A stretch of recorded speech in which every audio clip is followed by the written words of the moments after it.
शासनकाल में जितने महिलाओं के साथ रेप हुआ है, बलात्कार हुआ है और बलात्कारियों को शरण मिला है, वो किसी के शासनकाल में, किसी की सरकार में नहीं दिया गया। बिहार में लोकसभा का चुनाव है और बिहार का मुसलमान अब की बार किसके साथ जा रहे हैं, तमाम पहलुओं पर बातचीत करने के लिए हमारे साथ जगदर पंचायत के पूर्व मुखिया तमन्ने जी है। इनसे समझने का प्रयास करते हैं कि इस बार मुसलमान आखिर किनका दामन थामेंगे और किनके साथ जाएंगे। सबसे पहले तो स्वागत है सर। चलिए, आपका भी स्वागत है, आपके चैनल के माध्यम से आपके जितने भी दर्शक हैं सब लोगों का भी स्वागत है। बिहार में जातिगत जनगणना का रिपोर्ट आया था, इनके बाद से मुसलमान ने भी अपना हक मांगना शुरू कर दिया था। तो ऐसे में लोकसभा चुनाव को लेकर के बिहार का मुसलमान आखिर किनके साथ जाएंगे?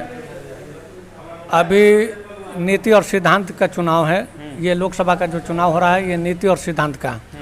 तो जो सिद्धांतवादी है उनके साथ लोग जुट रहे हैं, जो सिद्धांत के खिलाफ जा रहे हैं उनके खिलाफ में जा रहे हैं। आज के डेट में जो अभी चुनाव हो रहा है, एक तरफ संविधान बचाने वालों का जमावड़ा है, दूसरी तरफ है संविधान को हटाने का जमावड़ा है। तो आज मुसलमान हो या अगला जाति हो या पिछड़ा हो, दलित हो, महादलित हो, ये सारे लोग, वैश्य समाज के लोग हों, ये सारे लोग अब कॉन्शियस हो चुके हैं, सब लोग जान चुके हैं और संविधान पर खतरा है, ये किसी को कहने की ज़रूरत नहीं है, बल्कि सब लोग जान रहे हैं। तो इसके बचाने के लिए सारे लोग जो एकजुट होकर के और इंडिया महागठबंधन के साथ मूव कर रहे हैं। यानी फिर इस बार के लोकसभा चुनाव में संविधान बचाओ का नारा जो है वो विपक्ष की तरफ से लगाया जा रहा है। लगाया नहीं जा रहा, बल्कि हकीकत है मोदी जी का कि ये ऐसा कुछ भी नहीं होने वाला है। आज तक माननीय प्रधानमंत्री श्री मोदी जी कब सही बात बोले, क्योंकि उनका 2014 का जो एजेंडा था, चुनावी घोषणा था, उसमें उन्होंने वादा किया था कि हर गरीब किसान मजदूर के खाते में 15 लाख रुपया आएगा। आया क्या? बाद में जब उनसे पूछा गया तो उन्हीं के जो अभी गृह मंत्री हैं अमित शाह जी, उनके द्वारा बताया गया कि ये चुनावी जुमला था, ये किसी को पैसा मिलना नहीं था, ये चुनावी जुमला था। तो उसको जुमला उन्होंने बना दिया। दूसरी तरफ उनके द्वारा ये घोषणा किया गया था कि प्रत्येक वर्ष 2 करोड़ नौजवानों को नौकरी दी जाएगी। आज तक कितने लोगों को नौकरी मिली? इस बात से भी हमारे माननीय प्रधानमंत्री मुकर गए। तीसरी बात कि जब 2019 में वो चुनाव लड़ने आए थे तो उस वक्त उन्होंने बिहार के लिए ये विशेष पैकेज का घोषणा किए थे।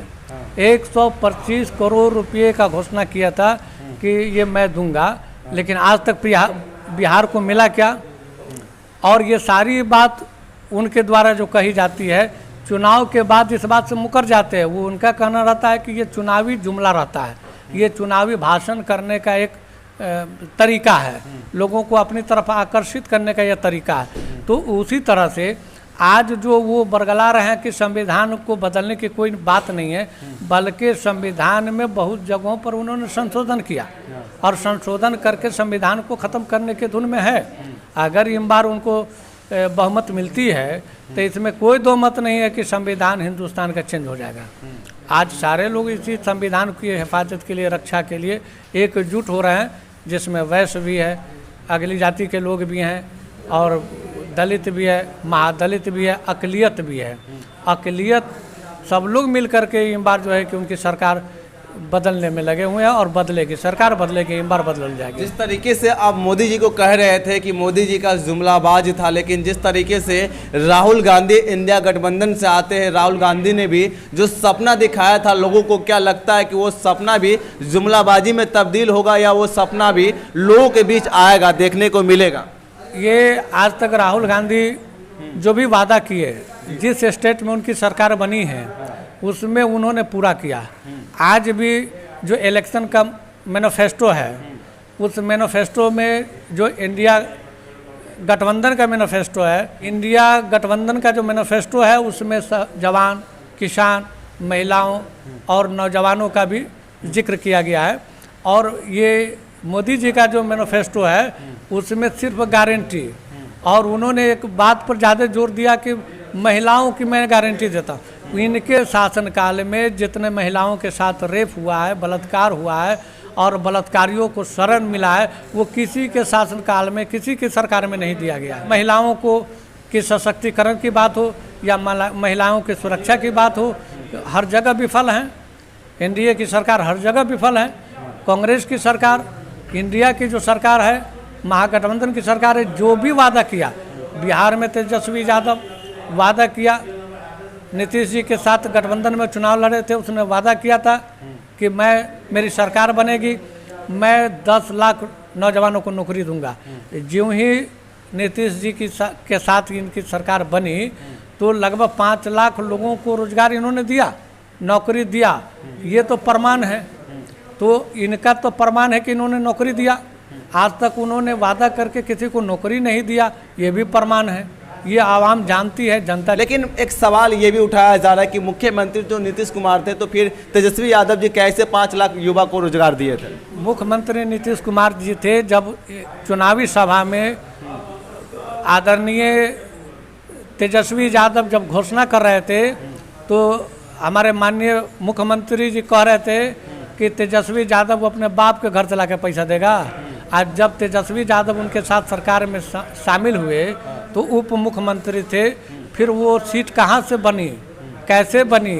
वही तेजस्वी यादव ने सीट बनाया और सारे विभाग में वैकेंसी निकाल करके और 5 लाख लोगों को नौकरी दिया।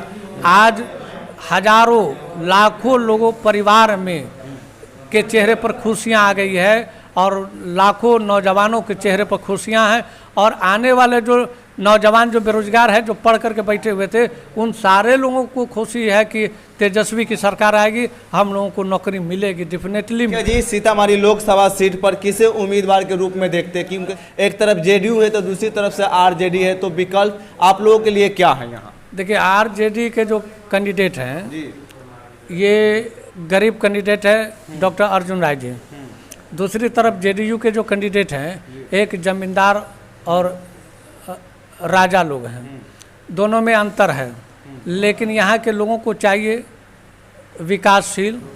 एक दफ़ा, इससे पूर्व में एक दफ़ा एमपी रहे डॉक्टर अर्जुन राय जी, तो जितना भी गांव या ब्लॉक या पंचायत का जो रास्ता जनसंपर्क रोड जो टूटा हुआ था, वो सारे जगहों पर पुल पुलिया बना करके, सैकड़ों पुलिया उन्होंने बना करके और गांव से पंचायत को, पंचायत से प्रखंड को और एक प्रखंड को दूसरे प्रखंड से जोड़ने का काम किया। तो उनका विकास बोलता है 20 साल में। आज सीतामढ़ी में जो ओवर ब्रिज का मामला है वो डॉक्टर अर्जुन राय जी की देन है। उन्होंने धरातल पर रहा, धरातल के समस्या को समझा। दूसरी तरफ जो कैंडिडेट है देवेश चंद्र ठाकुर जी, वो हमेशा से एक जमींदार के औलाद रहे, जमींदार रहे और वो लगभग 20 साल से पद पर भी पदासीन है। लेकिन आज तक किसी भी ब्लॉक में एमएलसी बने और किसी भी ब्लॉक में एक भी वोट उनका नहीं लगा, क्योंकि वो जनता से जुड़े ही नहीं, जनता की समस्या को सुने नहीं और जनता की समस्या का समाधान किए ही नहीं। तो उनका जुड़ाव, आज वो चुनाव, लोकसभा की चुनाव लड़ रहे हैं तो अब गांव-गांव जा रहे हैं, घर-घर जा रहे हैं। लेकिन अर्जुन राय हारने के बावजूद भी अपना जनसंपर्क वो बरकरार रखे, जनता के साथ जो लोकप्रियता, मोहब्बत, प्रेम जो था उनको बरकरार रखे, उसमें कहीं किसी भी तरह का कमी नहीं दिए।